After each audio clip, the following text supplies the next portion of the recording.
বর্তমান জেলাতে সিপিএমের বিরুদ্ধে লড়াই হতে গিয়ে প্রায় 56-এর অধিক প্রাণ আমাদের গেছে। উত্তর গ্রামে খুন হচ্ছে, বর্তমানে রায়নাতে হচ্ছে, কুড়িগ্রামে ইউসুফ, জামালপুরে হচ্ছে পাঁচিরপার বিলাস থেকে শুরু করে অনেকে, কেতুগ্রামে খুন হচ্ছে 2 ভাই একসঙ্গে, মঙ্গলকোটের পূর্ণিমা মাঝি তিনি খুন হচ্ছেন, এবং খুনের যদি সংখ্যা দেখেন প্রায় 56 পেরিয়ে যাবে। বলছি যে খুন হয়েছে। মমতা ব্যানার্জি যখনই এই ধরনের অত্যাচার হয়েছে, মমতা ব্যানার্জি কিন্তু ছুটে এসেছিলেন সব জায়গায়। আমরাও নিজেরাও বন্ধুদের কয়েকজন বন্ধুদের সাথে নিয়ে প্রিয় সহকর্মীকেও কখনো শ্মশান ঘাটে দাহ করে বাড়ি ফিরছি গভীর রাতে, কখনো কবরস্থানে মাটি দিয়ে চোখের জল ভেসে ভেসে বাড়ি ফিরতে হয়েছিল। তারা শহীদ নয়, সে শহীদদের প্রতি তো শ্রদ্ধা নিবেদন। তাই শত শহীদের রক্তে করা আমাদের তৃণমূল কংগ্রেস, তাই শহীদের রক্ত হবে না তো ব্যর্থ। সেই জন্য আবেদন করবে যে ফাঁকি নয়, শহীদদের প্রতি সত্যি যদি শ্রদ্ধা নিবেদন করতে হয়, কালকে মমতাদি তাকে ধর্মতলা সমাবেশে আপনারা যাবেন। এটা আবেগের, এটা মনের, এটা জোর করে কাউকে করানো যায় না।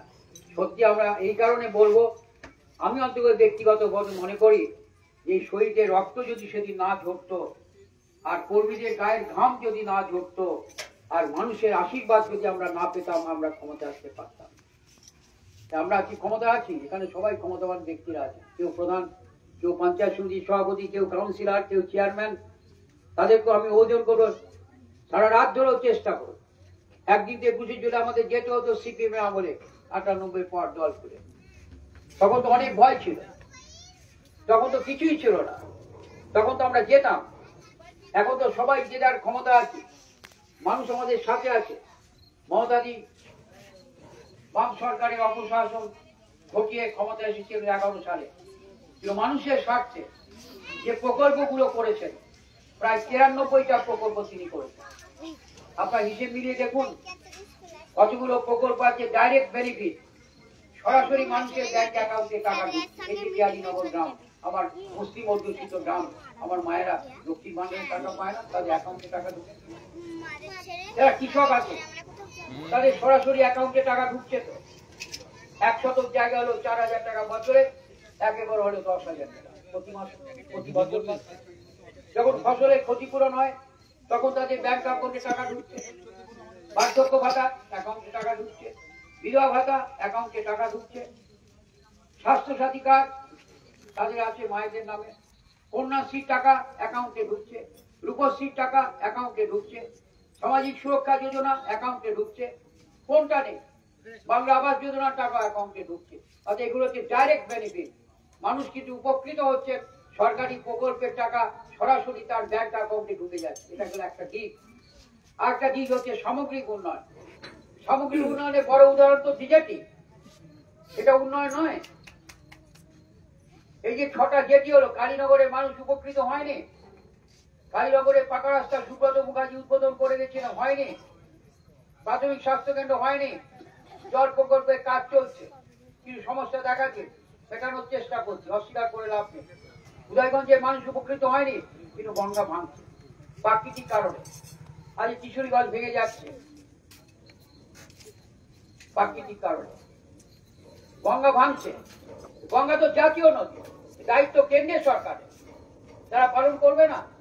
সমুদ্র রেল স্টেশনের কাছে গঙ্গা তোলার তো খুব একটা বেশি নয়, কেন্দ্রের ব্যাপার, কেন্দ্রের দরকার।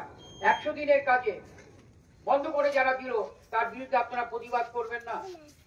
তেমনি বাংলা আবাস যোজনা 11.5 লক্ষ মঞ্জুর হয়েছিল, কাঁচা বাড়ি যাদের পাকা গৃহ, মহাদারি শুরু করলেন।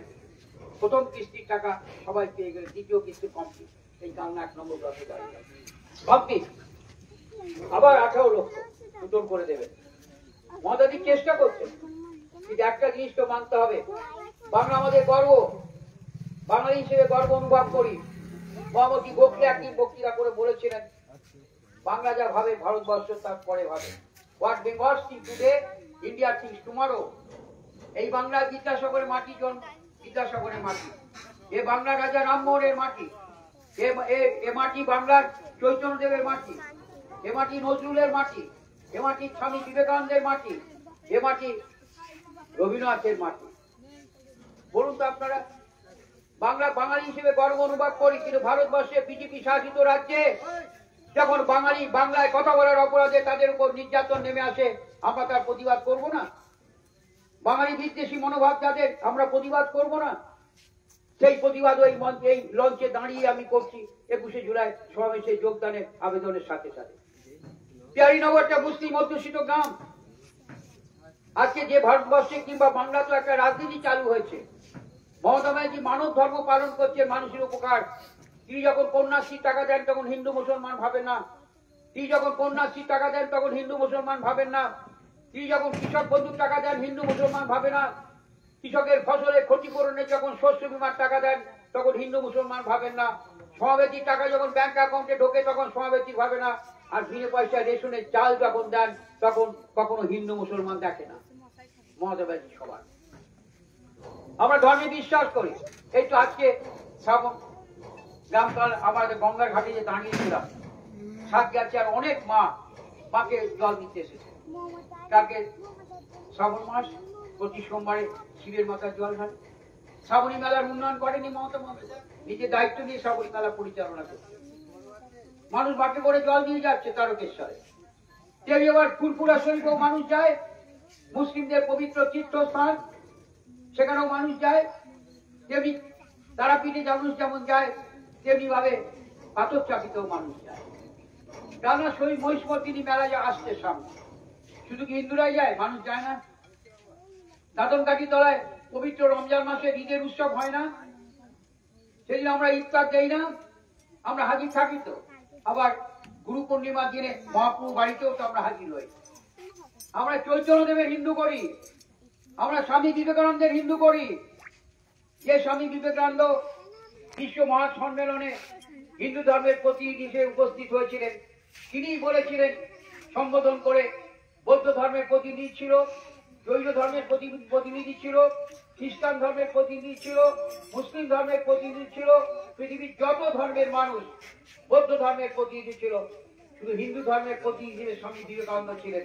তিনি তো বক্তৃতা করে বলেছেন, হে পৃথিবীর ভাই বোন, মাই সিস্টার্স অ্যান্ড ব্রাদার, পৃথিবীর মানুষকে ভালোবাসার কথা তিনি বলেছিলেন, কাউকে ঘৃণা করার কথা বলেন। সেই হিন্দু আমরা। আপনি কেউ হিন্দু? সে করতে পারবে? চৈতন্যদেবের হিন্দু করি। চৈতন্যদেবকে প্রেমাবতার বলতাম, প্রেমের ঠাকুর। তিনি তো প্রেম বিলিয়েছিলেন, ভালোবাসা বিলিয়েছিলেন। মুসলিম জগন হরিদাস মুসলিম হওয়া সত্ত্বেও তার শিষ্যত্ব গ্রহণ করেছিলেন। কাজী চাঁদ কাজী তার শিষ্যত্ব হয়েছিলেন।